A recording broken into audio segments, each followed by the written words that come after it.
اور جیسے میں اندر کہا کہ میری بہت تمنا تھی ان سے ملوں اور وہ آج پوری ہو گئی الحمدللہ. اللہ کا شکر ادا کرتا ہوں اس کی وجہ سے. ایک بار فون پہ بات ہوئی تھی چند ہفتے پہلے ان سے الحمدللہ. اور میں جانتا ہوں کہ جو بڑے عالم دین ہے پاکستان کے ان میں سے ایک مولانا فضل الرحمان ہے ماشاءاللہ. اور ان سے ملاقات کی کافی تمنا تھی, اسی لیے میں نے کہا مستثنی صاحب سے کہ اگر میں کوئی ریلیجس شخص سے ملوں گا تو پہلے ان سے ملوں گا پاکستان میں. اور کچھ لوگ ملنے آئے تھے کل, میں انہیں پہلے ان سے ملوں گا باقی ملوں گا, تو ترتیب ہونا چاہیے. الحمدللہ جو ان کی خدمات ہے اللہ تعالیٰ اسے انشاءاللہ قبول فرمائے. جیسے کہ جانتے ہوں کہ میرا جو میری اسپیشلٹی ہے وہ کمپیریٹیو ریلیجن, تقابلی ادیان. اور سیکنڈ ہے کہ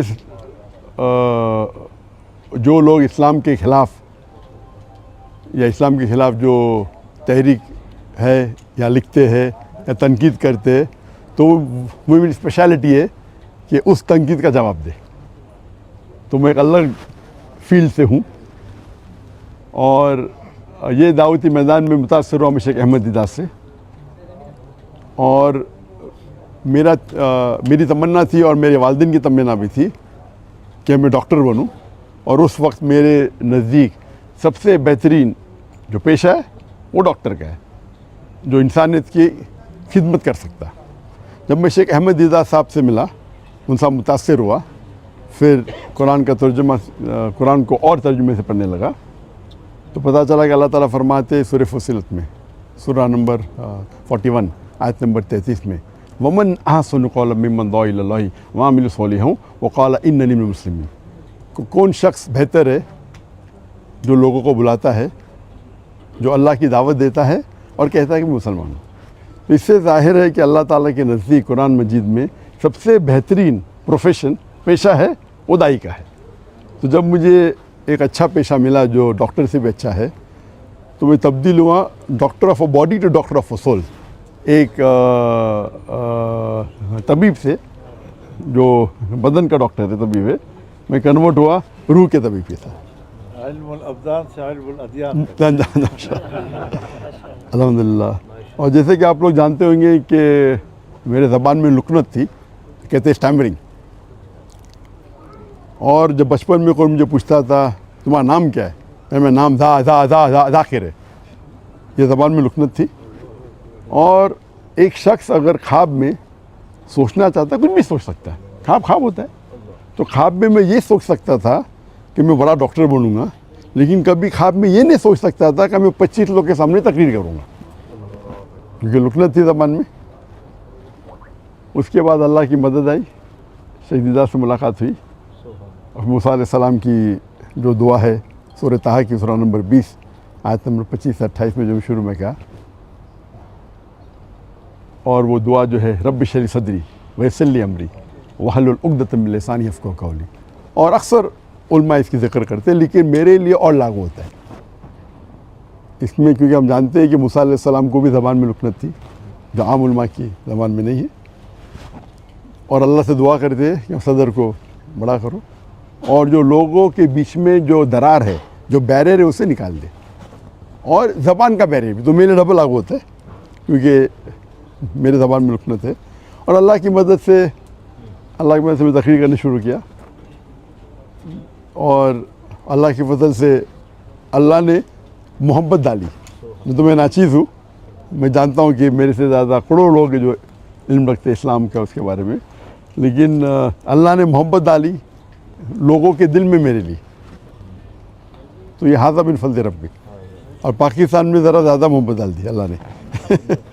تو اسی لیے پاکستانی سے لگا ہوا ہے. اور ماشاءاللہ کئی پاکستان جب میں جاتا ہوں گلف کنٹری میں, چاہے سعودی عربیہ ہو یا دبئی ہو یا قطر ہو یا UK ہو یا امریکہ ہو, تو اکثر پاکستان سے ملاقات ہوتی ہے. تو میرے فون کے لسٹ میں پاکستانی کی تعداد سب سے زیادہ ہے نیشنلٹی میں. حالانکہ پاکستان جو میں آیا تھا بہت پہلے آیا تھا 1991 میں, 33 سال بعد ابھی آیا. اور یہ پہلے بار انشاءاللہ جو امید ہے ایک تقریر کے سلسلے میں. اور اللہ تعالیٰ سے دعا کرتا ہوں کہ یہ محبت اور بڑھائے.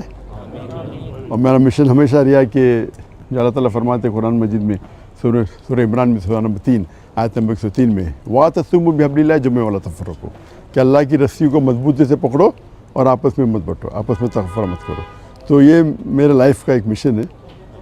اور جو قرآن کی جو اہم آیت ہے جو میرے لیے ماسٹر کی ہے, ماسٹر کی دعوتی میدان میں, وہ سورہ عمران سورہ نمبر 3 آیت نمبر 64 میں اللہ تعالیٰ فرماتے کل یا اہل کتاب, او اہل کتاب یہود و نصارا تعالوا الی کلمۃ سواء بین بینکم, آؤ ہم اس بات کی طرف جو آپ اور ہمیں یکساں ہے. سب سے پہلی بات اللہ نعبد الا اللہ, کہ ہم اللہ کی ایک عبادت کریں. یہ آیت خصوصاً اہل کتاب کے لیے, لیکن عام طور پہ کوئی بھی غیر مسلم کے لیے استعمال کر سکتے, چاہے وہ ہندو ہو چاہے بدھ ہو, آپس میں یکسانیت کی بات کرے. سب سے پہلی بات ہے اللہ نعبد الا اللہ. میں ایک سٹیپ فوردر لے کے جاتا ہوں, میں یہ مسلمانوں سے بھی کر سکتے. ہمارے جتنے مختلف مذاہب یا فرقے ہیں اس میں بھی تعالیٰ کلمۃ سواء بین بینکم. اور ہم جانتے ہیں کہ اکثر جتنے بھی مذہب ہے, اور میں چاروں ائمہ کی عزت کرتا ہوں, 90% سے 90% سے زیادہ, یا بول سکتے ہیں 95% ان میں یکسانیت ہے. لیکن اکثر مسلمان وہ 2% یا 4% یا 5% جو اختلاف ہے ان کے اندر الجھ جاتے, اور جو یکسانیت ہے اس کو چھوڑ دیتے. تو میرے ایک لائف کا یہ بھی مشن ہے کہ جتنے مسلمان دیگر مذاہب کے, دیگر غور و فکر کے, ان کے ساتھ رہے. اور اللہ تعالیٰ نے الحمدللہ, یہ اللہ تعالیٰ کی مدد ھذا من فضل ربی, کیا میرے چاہنے والے ہر فرقے میں ماشاءاللہ جو شدت کے لوگ ہیں وہ شاید مجھ سے ناراض ہے.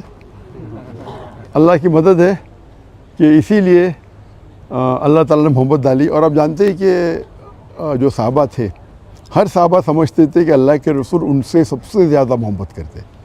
ہم جب پڑھیں گے صحابہ کی سیرہ, ہر صحابہ سمجھتے تھے کہ اللہ کے رسول میرے سے سب سے زیادہ محبت کرتے.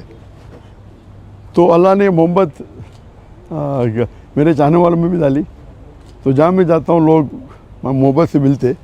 کچھ ہے جو لوگ تنقید کرتے, جس طریقے سے اللہ نے کہا کہ اللہ کے رسول کے لیے بھی, ہر اللہ کے رسول کے لیے ایک اینیمی, ایک دشمن ہمیشہ رہیں گا, قرآن کی آیت ہے.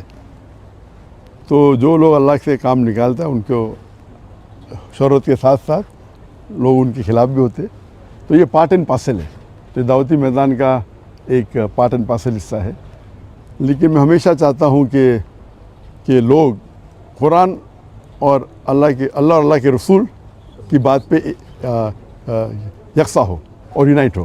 اس کے اوپر ایک میں نے تقریر کی تھی, دا یونٹی ان دا مسلم امہ, امت میں کیسا ایک یونٹی پیدا کرے.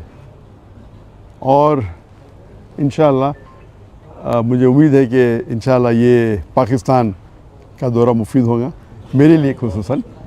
اور اللہ سے دعا کرتا ہوں کہ جو بھی تھوڑی بہت میں تقریر کر لیتا ہوں اللہ اسے قبول فرمائے. اور چاہتا ہوں کہ آپ سب میرے لیے دعا کرے کہ اللہ تعالیٰ اس دنیا اور آخرت میں مجھے انشاءاللہ اس کا اجر دے. وآخر دعوانا الحمد للہ رب العالمین.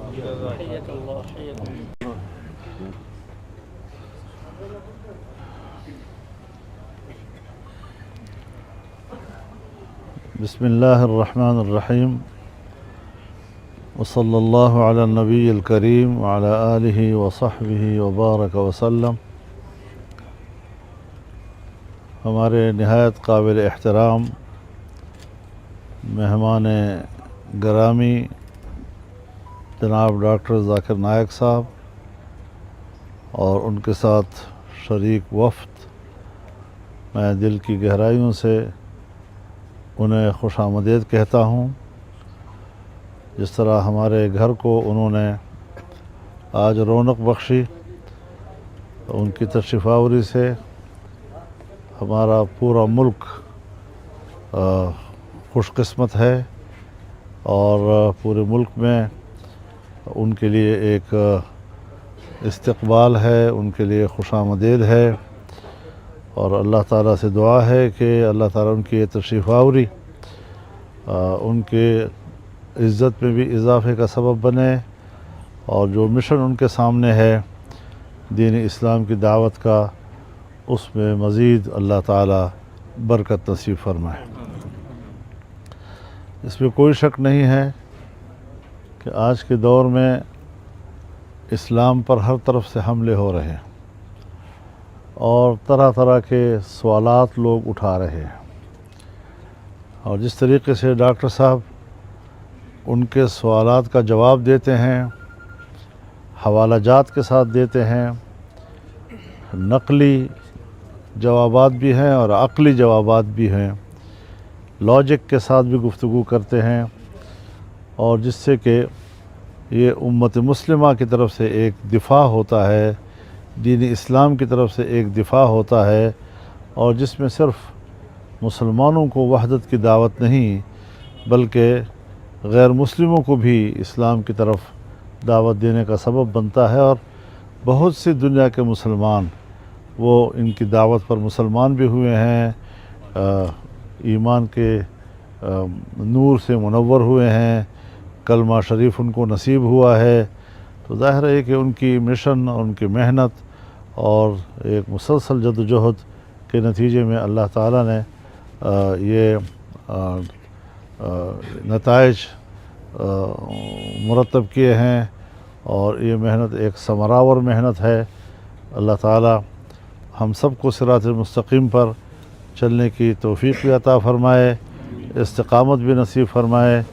میں دل کی گہرائیوں سے آپ کی طرف سے بھی، پوری جماعت کی طرف سے، جمعیت علماء اسلام پاکستان کی طرف سے، پورے پاکستانی قوم کی طرف سے ان کو خوش آمدید کہتا ہوں دل کی گہرائیوں سے۔ اور وہ یہاں پر مہمان نہیں ہیں، وہ یہاں میزبان ہیں، اور یہ ان کا اپنا گھر ہے، اور ایک اسلامی ماحول اور مسلمانوں کا ماحول ان کو نصیب ہے، تو یقیناً وہ پاکستان میں اپنی موجودگی کو انشاءاللہ سکون کا باعث سمجھیں گے، راحت کا باعث سمجھیں گے، اور اللہ کرے کہ ان کی پاکستان میں موجودگی مسلسل سکون، راحت اور اطمینان کا ذریعہ بنے۔ وآخر دعوانا ان الحمدللہ رب العالمین۔ دعا کر لیتے ہیں پھر جی سارے۔ مولانا سر محمود صاحب ذرا آگے تشریف لیں۔ مولانا سر